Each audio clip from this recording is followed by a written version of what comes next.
성경의 이 구약과 신약 이 두 사이에 약 400년이란 이 역사가 숨어 있습니다.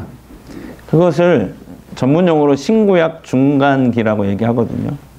그러니까 그러니까 구약 말라기부터 이제 세례 요한이 등장하기까지 구약에서 마태복음 그 사이에 400년간의 그 기간을 이제 신구약 중간기라고 하는데, 이 시기는 이스라엘 역사의 암흑기라고 부릅니다. 왜 그러냐면 그 이유는 400년 동안 하나님께서 침묵을 하셨거든요. 이스라엘 백성들에게 아무 말도 안 하셨어요. 400년 동안. 보통 하나님이 선지자를 세워서 선지자를 보내서 말씀을 주시거든요. 예, 그때는 이렇게 성경이 기록된 것도 있지만 계속 기록돼 가고 있는 시대였기 때문에 하나님이 그 시대에는 선지자를 통해서 계속 이렇게 말씀하시는데 400년 동안은 말라기 이후에 선지자가 없었어요. 그런데 이 오랜 침묵을 깨고 드디어 400년 만에 예수 그리스도가 세상에 오신 것입니다. 바로 그날이 성탄절이에요. 그런데 하나님께서 그렇게 오랫동안 침묵하신 이유가 뭐냐면 바로 예수 그리스도로, 하나님이 직접 예수 그리스도로 세상에 오실 준비를 하셨던 거예요. 때를 기다렸던 거죠. 성탄은 하나님께서 인간의 모습으로 세상에 오신 날입니다. 예. 그런데 문제는 뭐냐면 그때 사람들이 이 예수님을 보고도 반기지 않았다는 거죠. 예. 자, 요한복음 1장 11절 말씀만 보면은 자기 땅에 오매 자기 백성이 영접하지 아니했다. 이방인들이 아니에요. 하나님의 백성이라고 하는 이스라엘 백성들이 성경에 예언되어 있는 대로 메시아이신 그분이 오셨는데, 하나님의 인간이 되어서 예수 그리스도로 이 땅에 오셨는데 사람들이 영접하지 않는 거예요. 그러나 하나님께서 인간이 되신 이유는 뭘까요? 다시 말하면 성탄절의 핵심이 뭘까요? 그걸 잘 알 수 있는 말씀이 오늘 23절이에요. 오늘 23절 이 한 절만 딱 공부하려고 하거든요. 그러니까 집중해서 들어주시면 좋겠어요. 23절 다 같이 읽겠습니다. 시작. 보라, 처녀가 잉태하여 아들을 낳을 것이요 그의 이름을 임마누엘이라 하리라. 여기에서 두 단어, 처녀 그리고 임마누엘이거든요. 근데 먼저 처녀. 많은 사람들은 아니 어떻게 처녀가 아기를 잉태할 수 있지? 하면서 여기서 대부분 많은 사람들이 걸려 넘어져 버려요. 여기서. 그러나 여러분 한번 생각해 보세요. 창조주 하나님은 불가능이 없으신 분이시잖아요. 우주와 우리 인간을 창조하신 그 하나님이 왜 그걸 못 하시겠어요? 얼마든지 하실 수 있죠. 믿으십니까? 네. 그리고 예수님께서 이제 이 처녀의 몸에서 성령으로 잉태되어 오셔야 했던 이유는 뭘까요? 그것은 죄인이 죄인을 구원할 수 없기 때문에 그래요. 만약에 하나님이 예수님으로 이 세상에 오실 때 그냥 일반적인 이 결혼 관계를 통해서 오셨다면 그 예수님은 역시 죄인일 수밖에 없어요. 자, 성경은 말합니다. 아담 이후의 모든 인간은, 아담 이후 태어난 모든 인간은 죄의 DNA, 다시 말하면 죄성을 가지고 태어난대요. 그러니까 사람은 죄를 지어서 죄인이 되는 게 아니고요. 죄인으로 태어나기 때문에 죄인인 거예요. 이미 태어날 때부터. 우리 아들만 봐도 그게 증명이 되더라고요. 어떻게 아빠의 좋은 점만 빼다가 닮아야 되는데 가르쳐주지 않았거든요. 근데 말하는 거나 뭐 이런 것들 있잖아요. 제가 놀랄 때가 있어요. 제가 어떻게 저런 말을 하지? 예. 그렇습니다. 그런 걸 통해서 우리가 볼 수 있어요. 아, 사람은 죄인으로 태어나기 때문에 죄를 짓고 사는 거예요. 죄를 지어서 죄인이 아니라. 예. 그런데 여러분, 죄인은 죄인을 구원할 수 없잖아요. 다시 말하면 맹인이 맹인을 인도할 수 없는 것처럼요. 죄인을 구원할 수 없습니다. 그래서 하나님은 죄가 없는 인간으로 오셔야 되기 때문에, 그래서 죄인들을 구원하시려고 했기 때문에 동정녀 탄생이란 방법으로 세상에 오신 것입니다. 남녀 간의 그런 관계가 아니라 성령께서 직접 이 처녀의 몸에 잉태하게 하신 것입니다. 예. 예수님께서 세상에 오셨을 때 두 번째로 그 이름이 뭐라고 되어 있어요? 그 이름은 임마누엘. 여러분, 임마누엘이 무슨 뜻이냐면은 히브리어인데, 함께, 마누, 우리와, 그 다음에 하나님. 하나님이 우리와 함께 계시다. 이런 뜻이거든요. 그러니까 하나님은 관념적인 신이 아니에요. 철학적인 신도 아니에요. 하나님은 우리가 느끼고 경험할 수 있는, 대화하고 교제할 수 있는 그런 인간의 몸을 입고 세상에 오신 하나님이십니다. 그래서 예수님은 이 세상에 계실 때 33년간을 사람들과 함께, 제자들과 함께 먹고 자고 살면서 함께 계셨고, 지금은 어떻게 우리와 함께 계시냐면 믿는 자들의 속에 성령으로 내주해 계신대요. 할렐루야.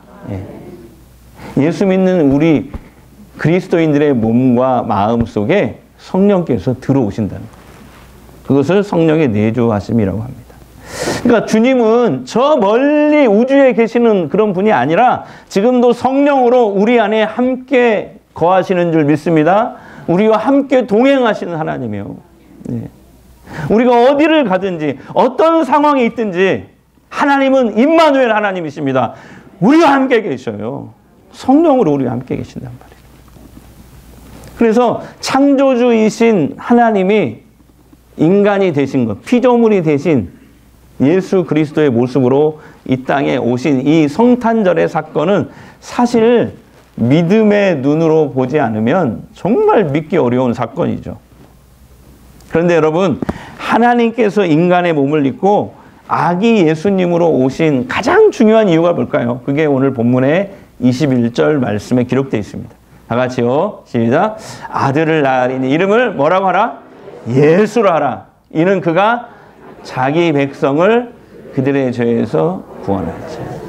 예수라는 말 뜻 자체, 그 이름 뜻이 구원자 이런 뜻이에요. 예수. 제 이름이 철이잖아요. 저는 쇠가 아니라, 쇠철자가 아니라 통하다. 통하다 철. 하나님과 통하고 사람과 통하고 물질과 통하고, 그죠? 그래서 할아버지가 지어줬대요. 이건 제 해석입니다. 21절에 하나님이 인간으로 세상에 오셔야 되는 이유는 바로 죄에서 우리들을 구원하시기 위해서. 하나님께서 인간이 되셔서 예수 그리스도로 세상에 오신 이유는 우리의 죄 문제를 해결해 주시기 위해서입니다. 예. 그런데요, 옛날이나 오늘날이나 많은 사람들은 이 죄에 대해서 자꾸 얘기하면은 부담스러워해. 이 죄에 대해서 언급하는 걸 상당히 꺼려합니다. 예. 하지만 여러분, 성탄절의 핵심은 이거예요. 인류의 죄 문제를 해결하기 위해서 예수 그리스도가, 하나님이신 그분이 인간의 몸을 입고 예수 그리스도로 이 땅에 오셨다는 사실입니다. 이게 성탄절의 핵심이에요. 단순히 인간의 평화를 위해서 주님이 오신 게 아니에요. 여러분, 인간의 평화도요, 죄의 문제가 먼저 해결되지 않으면 세상의 평화는 일어날 수가 없기 때문에 그래요. 자, 보세요. 성경에서 지적하는 죄가 뭐예요? 죄는 주로 원죄를 얘기합니다. 다 같이 원죄. 네. 우리가 생각하는 그 죄의 근본적인 뿌리가 되는 죄, 이걸 얘기하는데 그게 뭐냐면, 아시는 분 아실 거예요? 우리가 하도 크로스웨이 때 많이 해서 하나님을 마음에 두기 싫어하고 하나님을 자신과 이 세상의 주인으로 삼지 않으려는 본능. 자, 한번 해볼까요? 자, 시작. 네, 그럴 줄 알았어요. 원죄란 하나님을 마음에 두기 싫어하고 자신과 이 세상의 주인으로 삼지 않으려는 본능. 이게 죄거든요. 자, 시작.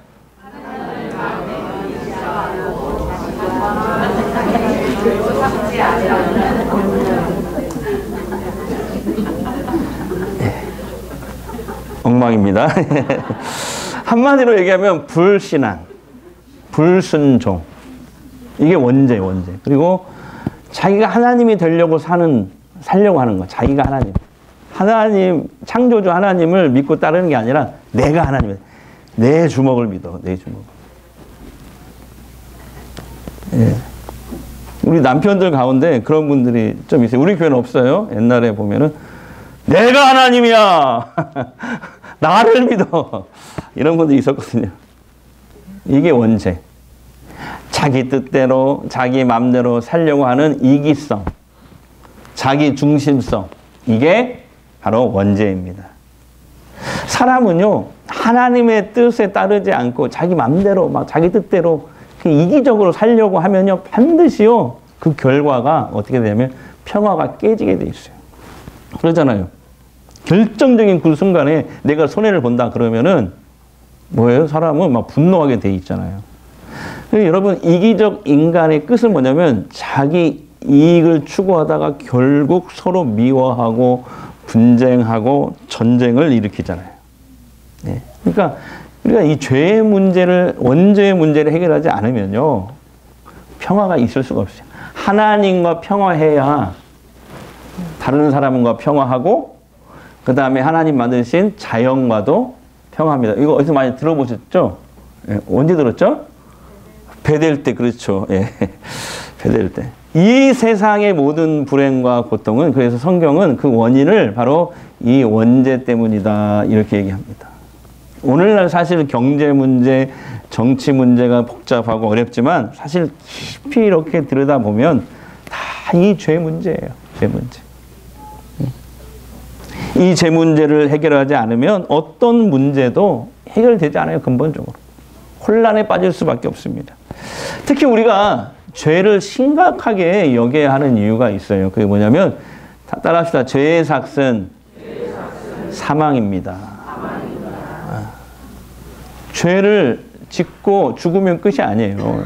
사망이 있다는 거예요. 사망. 죄의 삭스로 사망. 성경이 말하는 죽음은 세 가지거든요. 사망은 세 가지. 그래서 하나는 육신의 죽음. 육신의 죽음을 설명 안 해도 되겠죠? 그죠? 자, 근데 또 하나의 죽음이 영적인 죽음. 다 같이 영적인 죽음. 이것은 죄로 인해서 하나님과 우리가 딱 끊어지는 거예요. 예. 하나님께 갈 수도 없고 하나님이 우리에게 올 수도 없어요.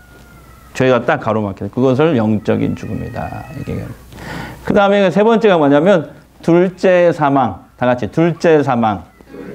둘째 사망은 뭐냐면 사람의 죽으면 끝이 아니라 사람의 죽는 것은 하나님이 정하신 것이요. 그 뒤에는 뭐가 있다? 심판이다. 하나님의 심판이 기다리고 있어요. 그리고 죄가 하나라도 발견된 사람은 다 지옥에 던져지는 거예요. 자, 연못이 꽤 있는데요. 연못에다가 바위를 던져봐요. 그럼 어떻게 됩니까? 바위가 가라앉아요. 자, 그러면 조그만한 모래 알 하나를 던져요. 어떻게 될까요? 물에 뜹니까? 가라앉아요. 맞죠? 큰 죄나 작은 죄나 죄의 삭은 사망이에요. 사망. 성경이 말하는 사망은 육신의 죽음, 영적인 죽음, 둘째 사망을 얘기하는 것입니다. 그러니까 이 죄란 놈은 살아있을 때도 우리를 이렇게 불행하게 만들 뿐만 아니라 죽은 이후에도 우리를 불행하게 만드는 아주 징글배 무서운 놈이에요. 무서운 놈. 예, 정말 감사합니다. 아재 개그가 계속 통하고 있어요. 예. 이제 아들 앞에서 계속 연습했는데 써도 좋다고 막 그래가지고. 그래서 여러분, 성탄절의 핵심은 뭘까요? 바로 이 죄와 죄의 권세로부터 우리를 구원하시기 위해서 하나님이 인간의 몸으로 바로 예수님으로 이 세상에 오셨다는 것입니다. 다 같이 예수 그리스도. 예수 그리스도란 말은 예수님이 우리의 유일한 구원자입니다. 이런 고백이에요. 예. 예수님은 우리의 유일한 고백입니다. 그래서 여러분, 정리하면은 신앙생활을 한마디로 정의하면 뭘까요? 이거예요. 예수 믿고 죄 사함 받아 하나님의 자녀가 되어서 그 하나님과 날마다 교제하며 살아가는 것. 이게 신앙생활. 신앙생활이 뭐냐고 저한테 물어보신다면 한마디 이거예요. 예수 믿어 죄 문제를 해결하고 하나님의 자녀가 되어 그분과 날마다 교제하며 살아가는 것. 네. 그런데 우리가 이 죄 문제를 해결할 수 없습니다. 우리 스스로. 네. 누군가 우리를 건져줘야 돼요. 그 길은 하나예요. 딱 하나. 그것은 이 땅에 아기 예수로 오신 바로 예수 그리스도. 그리고 십자가에서 죽고 부활하신 그분 앞에 내 죄를 고백하는 것입니다.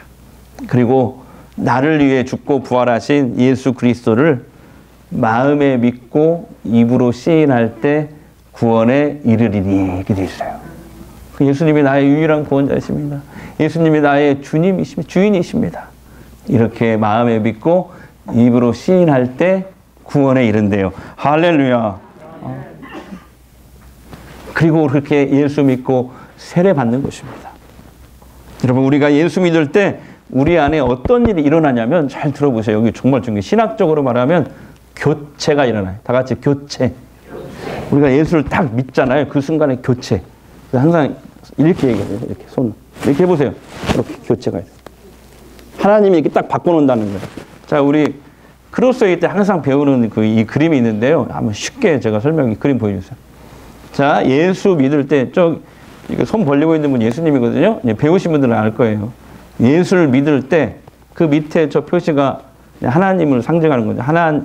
예수를 믿을 때 하나님께서 딱 교체를 하신다는 거예요. 예수님의 은은 우리한테 오고, 우리의 죄는 예수님한테 가져가고, 교체가 돼요. 교체가. 믿는 순간에. 예수님의 은은 나에게, 죄는 예수님에게. 네. 그래서 우리는 심판받지 않게 되는 것입니다. 그래서 우리는 하나님의 자녀로 살게 되는 것입니다. 뿐만 아니라 예수 믿는 그 순간에 하나님께서 주님께서 성령으로 우리 몸과 마음으로 들어오시게 돼요. 무당들은 귀신이 들어가잖아요. 우리들은 믿는 그 순간에 성령 하나님이 우리 안에 들어오십니다. 그것을 성령의 내주하심이라고 해요. 네. 그렇게 성령 하나님께서 우리 속에 들어오셔서 우리와 영원히 임마누엘 함께 계시는 겁니다. 믿는 우리 안에 주님께서 성령으로 계시니까 어떻게 해요? 사는 동안요, 이런 권세가 줘요. 사탄과 그 졸개인 귀신들이 우리를 손도 대지 못한대요. 오히려 우리는 예수의 이름으로 귀신을 내어 쫓는 그런 권세를 가지고 살아간대요. 할렐루야. 사랑하는 성도 여러분, 우리가 믿는 예수 그리스도는 임마누엘 하나님이십니다. 다 같이 임마누엘 하나님. 그리고 세상 사람들처럼 무슨 정성을 들이고 뭐 정한수를 떠놓고 빌고 돌을 닦고 그래야 하나님이 살짝 한번 만나주고 이런 하나님이 아니에요. 누구든지 예수 믿으면 그 순간부터 하나님의 자녀로 살게 되는 것입니다. 임마누엘의 축복을 누릴 수 있게 돼요. 할렐루야. 그게 구원이요. 그게 구원. 그래서 신앙생활을 다시 한마디로 정의하면 예수 믿고 하나님의 자녀로 살기, 하나님과 동행하며 살기, 이게 신앙생활이에요. 이게. 예. 신앙생활은 다른 게 아니라 하나님과 다시 예수 믿고 죄사함 받고 하나님 자녀가 돼서 하나님과 동행하며 살기, 하나님의 자녀로 살기. 예. 이 성탄절에 주님은 지금 우리에게 간절히 손을 내밀고 계십니다. 내가 너와 함께한다. 임마누엘. 그러면서 우리의 손을 오늘 이 시간에도 잡아주시려고 해요. 그러면 어떻게 해야 돼요? 이제 우리가 손을 내밀면 됩니다. 주님이 잡아주실 것입니다. 여러분, 부르짖으십시오. 주님이 응답하실 것입니다. 삶 속에서 만나 주실 것입니다. 주의 이름을 부르십시오. 어떤 문제든지 하나님이 구원의 길로 이끄실 줄 믿습니다. 그게 성탄절의 핵심인 임마누엘입니다. 그 임마누엘의 주님을 만나는 역사가 있기를 주의 이름으로 축복합니다. 기도하겠습니다. 예수님께서 세상에 인간으로 오셨을 때 그 이름은 임마누엘이었습니다. 하나님이 우리와 함께 계시다는 뜻이었습니다. 이건 어마어마한 복음입니다. 하나님이 인간이 되시다니요. 그렇게 하실 필요가 무엇이었습니까? 바로 죄인된 우리들, 이제 죽으면 심판받고 멸망받을 우리들, 또 살아있는 동안에도 마귀의 손아귀에 붙잡혀서 불행하게 살아야 되는 우리들을 구원하시기 위해서 하나님이 그렇게 그 어려운 길, 바로 인간이 되어서 우리와 함께 하셨습니다. 죄로 인하여 인간과 하나님은 원수가 되었습니다. 분리되었습니다. 심판받을 수밖에 없는, 지옥에 떨어질 수밖에 없는 운명이 되었습니다. 죄인인 인간은 하나님을 만날 수 없습니다. 인간 편에서 해결할 수 없는 이 문제를 하나님이 길을 열어주시기 위해서, 하나님께 죄인인 우리가 나아올 수 있도록, 다시 교제할 수 있도록 이제 예수 그리스도로 이 세상에 오신 줄 믿습니다. 우리의 죄를 대신해서 십자가에 죽으시고 부활하셔서 구원의 길을 활짝 여신 줄 믿습니다. 죄인인 우리가 하나님께 갈 수 있는 유일한 길은 바로 하나밖에 없습니다. 이 땅에 아기 예수로 오신 예수 그리스도, 십자가에 죽고 부활하신 그분 앞에 내 죄를 고백하고 나를 위하여 죽으신 예수 그리스도를 인정할 때 구원이 임하는 줄 믿습니다. 내가 죄인임을 고백하면 됩니다. 예수님이 나를 위하여 죽고 부활하셨다는 것을 믿으면 됩니다. 믿고 세례받는 것입니다. 그러면 하나님과 우리 사이에 죄로 막혔던 담이 제거됩니다. 하나님께서 성령으로 우리 몸과 마음에 들어오시게 됩니다. 그때부터 하나님께서 임마누엘로 우리와 영원히 함께 하시게 됩니다. 이 성탄절에 주님은 지금도 우리에게 간절히 손을 내밀고 계십니다. 내가 너와 함께 할 것이다 말씀하시면서 우리의 손을 잡아주시려고 합니다. 주님의 손을 붙잡는 은혜가 있게 하옵소서. 임마누엘의 축복을 다 누리는 성도들 되게 하옵소서. 예수님 이름으로 기도합니다. 아멘.